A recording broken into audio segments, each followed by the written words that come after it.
చెప్పినట్టుగా పదవిలో ఉన్నప్పుడు ఇలాంటి సాహసం చేయడం చాలా అరుదు. ఆ అరుదైన వ్యక్తుల్లో మీరు చేరిపోయినారు. మీకు ధన్యవాదములు.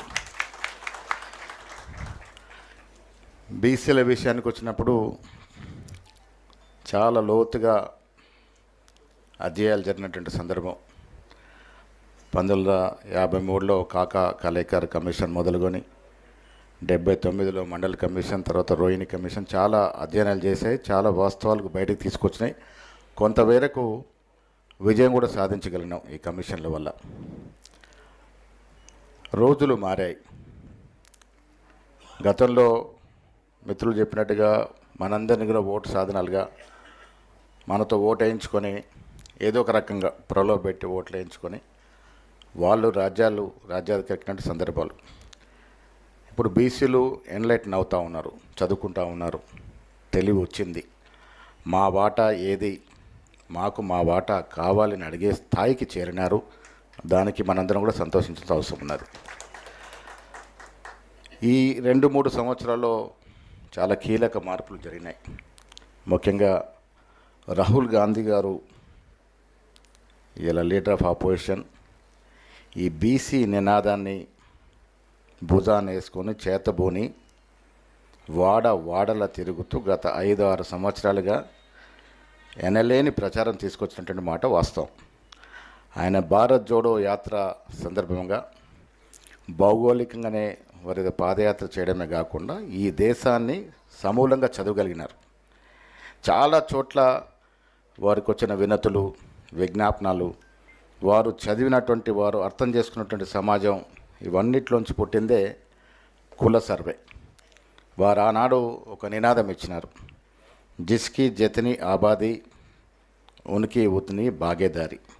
దాంట్లో పుట్టిన నినాదమే ఇవాళ ఒక ఉద్యమంలాగా మారి కాస్ట్ సెన్సస్ రూపంలో తెలంగాణలో చేయడమే కాకుండా మొన్నటి వరకు కాస్ట్ సెన్సస్ గురించి మాట్లాడినటువంటి కేంద్ర ప్రభుత్వం కూడా కాస్ట్ సెన్సస్కు పూనుకోవడం అనేది ఇది రాహుల్ గాంధీ గారి విజయంగా చెప్పక తప్పదు. కారణం, మొన్న ఒక స్పోక్స్ పర్సన్ మీటింగ్లో రాహుల్ గాంధీ గారు ఒక మహారాష్ట్ర స్పోక్స్ పర్సన్ అడిగినారు, సార్ ఇప్పుడు మీరు ఇంత పెద్ద ఎత్తున నినాదం తీసుకున్నారు కదా, గతంలో కాంగ్రెస్ పార్టీ దీన్ని పట్టించుకోలేదు కదా అని. వాస్తవం ఒప్పుకున్నారు ఆయన. ఎస్, గతంలో కాంగ్రెస్ పార్టీ ఎంతైతే ఎస్సీ ఎస్టీలకి లాభం చేకూర్చిందో అంత బీసీలకి చేయలేకపోయినమాట. నేను వారి సమక్షంలో స్పీచ్లో చెప్పాను, మీలో ఒక గొప్ప క్వాలిటీ ఉంది, మీరు గతంలో జరిగిన తప్పిదాన్ని ఒప్పుకుంటా ఉన్నారు, ఇది నాయకుడికి కావాల్సిన లక్షణం. ఒప్పుకోవడం కాకుండా దాన్ని సరిదిద్దే ప్రయత్నంలో మీరు ముందు బాగానే ఉన్నారు కాబట్టి ఈ ఉద్యమం ముందుకు పోతుందని మాట చెప్పడం జరిగింది. నేను వారి సమక్షంలో ఈ కాస్ట్ సెన్సస్ మీద, కాస్ట్ సర్వే మీద ఒక పవర్ పాయింట్ ప్రజెంట్ ఇచ్చాను. యావత్ దేశంలో దాదాపు 450 అధికార ప్రతినిధులు, రాహుల్ గాంధీ గారు, ఖర్గే గారు ఆన్లైన్లో ఉంటే ప్రజెంటేషన్ ఇచ్చినాను. ఆ సందర్భంలో చెప్పడం జరిగింది. మిత్రులారా, రాహుల్ గాంధీ గారి యొక్క ఆకాంక్ష, ఆశనే ఇవాళ తెలంగాణ ప్రభుత్వం నెరవేర్చడం జరిగింది.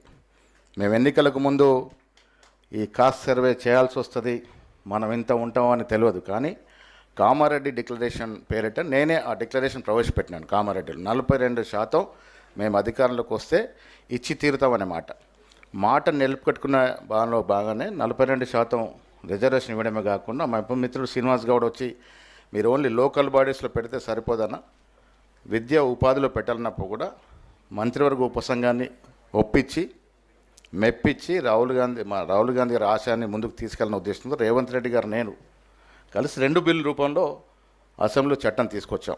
ఒకటి చట్టసభలో రిజర్వేషన్, ఒకటి విద్యా ఉపాధిలో కూడా. 2 బిల్లు కూడా అన్ని పార్టీల సహకారం, టీఆర్ఎస్ పార్టీ ఉంది, బీజేపీ పార్టీ ఉంది, అన్ని పార్టీల సహకారంతో 2 బిల్లు కూడా సహకారం చేసుకున్నాం.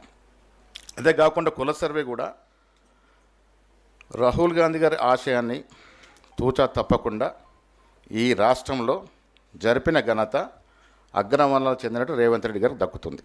ఒక రెడ్డి అయి ఉండి కూడా రాహుల్ గాంధీ గారి ఆశయాన్ని తూచా తప్పకుండా నెరవేర్చడమే కాకుండా కుల సర్వేని సంపూర్ణంగా శాస్త్రీయబద్ధంగా, డొసుకులు ఉన్నాయని కొంత చెప్పినప్పుడు కూడా ఇంత శాస్త్రీయబద్ధంగా ఏ రాష్ట్రంలో ఎక్కడ జరగలే. బీహార్లో ఓబీసీ ముఖ్యమంత్రి నితీష్ కుమార్ గారు కుల సర్వే చేసినారు. బట్ కారణాలు ఏమైనా ఉండొచ్చు కానీ అసెంబ్లీలో టేబుల్ చేయలేకపోయినారు. కర్ణాటకలో ఓబీసీ ముఖ్యమంత్రి సిద్ధరామయ్య నేతృత్వంలో కుల సర్వే చేసినారు. రకరకాల కారణంలో టేబుల్ చేయలేకపోయినారు. మళ్ళీ ఇప్పుడు చేస్తూ ఉన్నారు. కానీ తెలంగాణలో అక్కడ ఇద్దరు ఓబీసీ ముఖ్యమంత్రులు, ఇక్కడ అగ్రవర్ణ చెందిన ముఖ్యమంత్రి ఉండి కుల సర్వే చేయడమే కాకుండా టేబుల్ చేశాం. అఫీషియల్గా టేబుల్ చేసి కుల సర్వే చేసి ఎస్టాబ్లిష్ చేశాం. ఇంత పర్సెంట్ ఆఫ్ బీసీస్ ఉన్నారు, ఇంత పర్సెంట్ ఆఫ్ ఎస్టీలు ఉన్నారు ఈ రాష్ట్రంలో అని ఒక అఫీషియల్ డాక్యుమెంట్ ఇవ్వగలిగినాం. ఇది కాంగ్రెస్ పార్టీ చేసినటువంటి మొట్టమొదటి ఓబీసీలకు చేసినటువంటి ఒక కార్యక్రమం. కుల సర్వే చేసాం, కేంద్రానికి పంపించాం. 42% రిజర్వేషన్ కూడా కేంద్రానికి పంపించాం. కేంద్రంలో వెల్ఫేర్ మంత్రిని నేను, పొన్నం ప్రభాకర్ గారు, కొండా సురేఖ గారు ఒక బృందం కలిసినాం. 9th షెడ్యూల్లో చేర్చే విధంగా దీన్ని మీరు ముందుకు తీసుకెళ్ళండి. ఇలా ఓబీసీ ప్రధానమంత్రి గారు ఉన్నారు, మీరు 9th షెడ్యూల్లో చేర్చే విధంగా దీన్ని ముందుకు తీసుకెళ్ళినప్పుడు వారు ఒక మాట చెప్పినారు, త్రూ గవర్నమెంట్ త్రూ ప్రొసీజర్ ప్రకారం రండి, నేను దీన్ని ఫాలో అప్ చేస్తాను. ఆయన కూడా 7 సార్లు